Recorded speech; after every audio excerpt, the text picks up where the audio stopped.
The Oak Hill coaches here, like obviously Coach Smith recently retired, Coach Marr, who's been here for 24 years, they get NBA coaches and scouts calling them when it's draft time.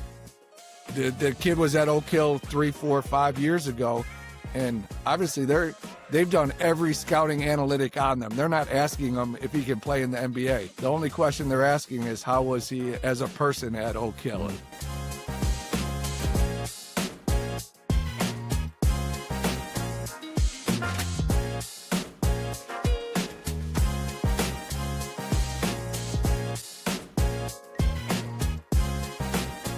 Are there differences in how recruiting works for each, and what should families understand about those nuances, if there are any? Yeah, a good question. And honestly, with a lot of these questions I was looking at, and obviously you're the host of the podcast, but I was like, man, you're the expert because you did it great with Jordan. You did an amazing job with her recruiting, and she obviously went on to play Division I basketball and had a great career, and she's doing great things now.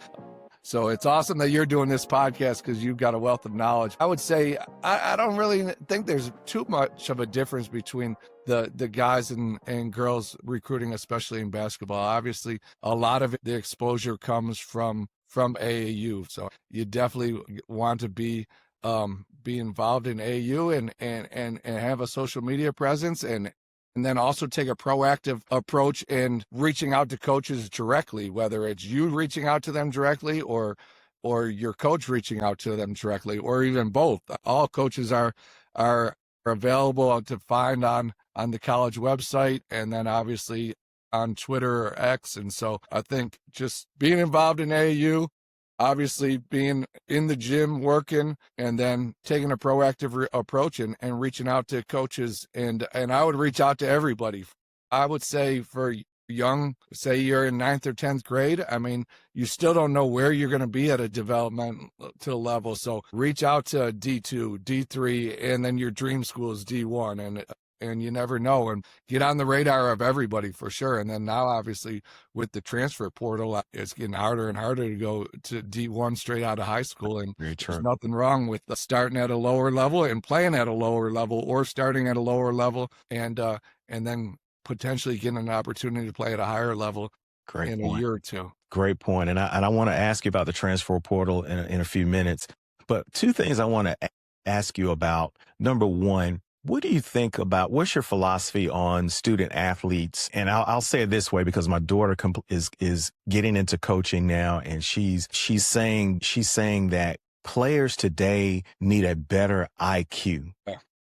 What have you seen, since you're intimately involved with this? What have you seen in terms of the players' IQs as it pertains to their particular sport? Are they trying? Are they developing? What are they doing to develop, if they're doing anything? No, that's a great point, and Jordan hit it on the head for sure. And that's something that we see, especially in basketball for sure, is that there's too many that are, which there's a place for it, but they just want to be getting their individual skill workouts in and getting their one-on-one drills in, and that doesn't always translate to 5-on-5 basketball. And so you need a balance of both for sure. You need that individual skill workout, but you need to play 5-on-5, 3-on-3, 4-on-4 to get that basketball IQ. And we don't see that.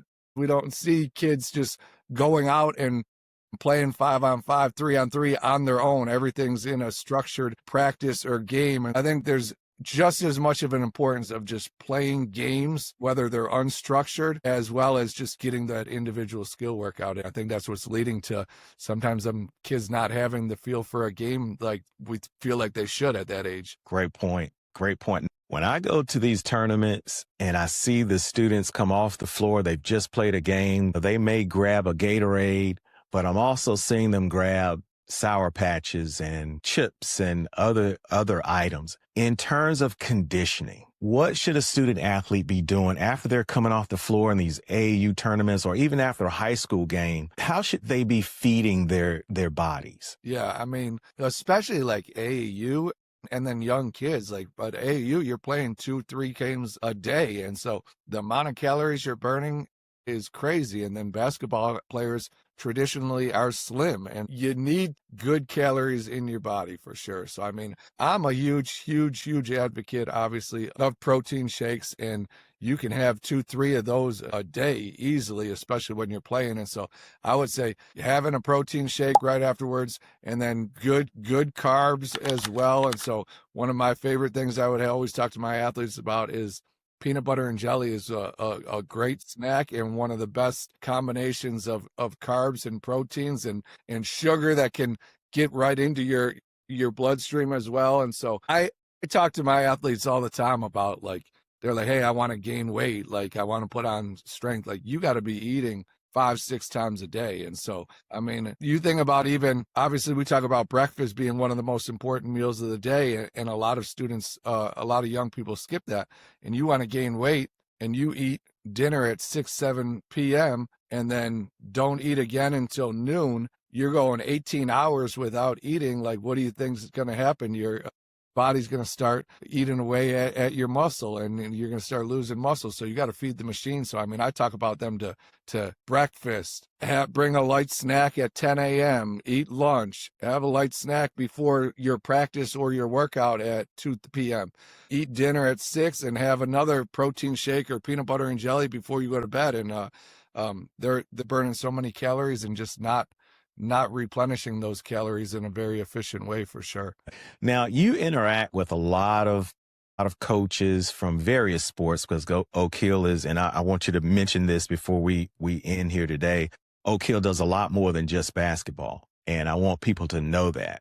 But when college coaches evaluate a player, what are the biggest red flags that you've seen that can hurt a student athlete's chances, be it on the court or their field of play or the classroom or social media? What are those things that are the biggest red flags for college coaches? And I think all three of those, I think, are huge. Like, so obviously, if you don't have the grades, that's going to put you out of a wide selection. And then we talked about Matt Howard, one of the AC Florida greats, and he went and played basketball at UPenn, and you have great grades. That's just going to open up even more opportunities where it's like, hey, we might not have to give him a full scholarship. We can give him a partial athletic scholarship and a partial academic scholarship. Yeah. So that's going to open up more opportunities. But obviously, the red flag, if you have bad grades, that's going to hamper you. And then social media is huge. Well, like we said, there's big pros and big cons. And if you're putting alcohol or gang signs or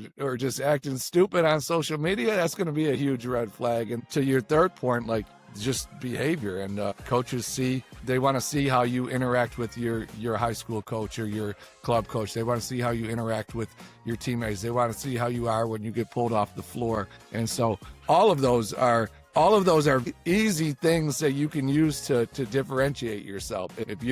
If you work hard in high school, even if you have some learning challenges, and are a good kid, your teachers are going to work with you to give you good grades. You use social media for a positive, you're going to be able to separate yourself at another level. And then obviously, if you're a great teammate, that's going to separate you as well. And those are just things that don't require talent, athletic talent.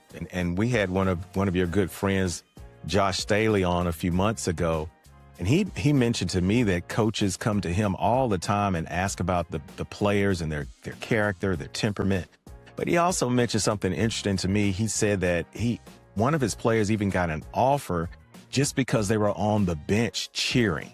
That every play that happened on the floor, the kid that was on the bench stood up, cheered, and just brought a positive influence to the team, and got an offer based off of that. And yeah. I was just amazed by that. And it just goes to show you don't have to actually be on the floor all the time. Now, this kid played a little bit, but was not a main player. But you can affect your future by the way that you interact and support other people. So I just want to make sure that parents understand that. Encourage your child to not just be a great athlete, but be a great person. Be someone who supports others as well. And that's tremendously important. Yeah, I'd take just to piggyback off that real quick. Just the Oak Hill coaches here, obviously Coach Smith recently retired.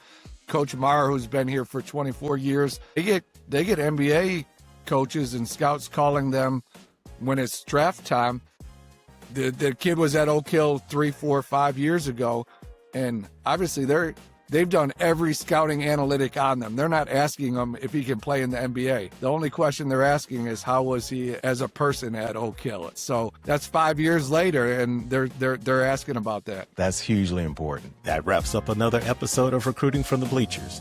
I'm your host, Michael Strange, and I appreciate you tuning in.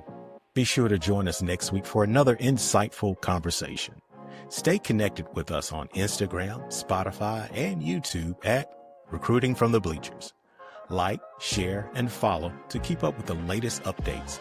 And don't hesitate to leave your comments and questions. We'd love to hear from you. For a deeper dive into basketball recruiting process, check out our book, Basketball Recruiting, A Parent's Perspective, available now on Amazon.com. Parents, remember, from the bleachers to the big leagues to the boardroom, let's keep cheering and steering our student athletes towards success. We'll see you next time.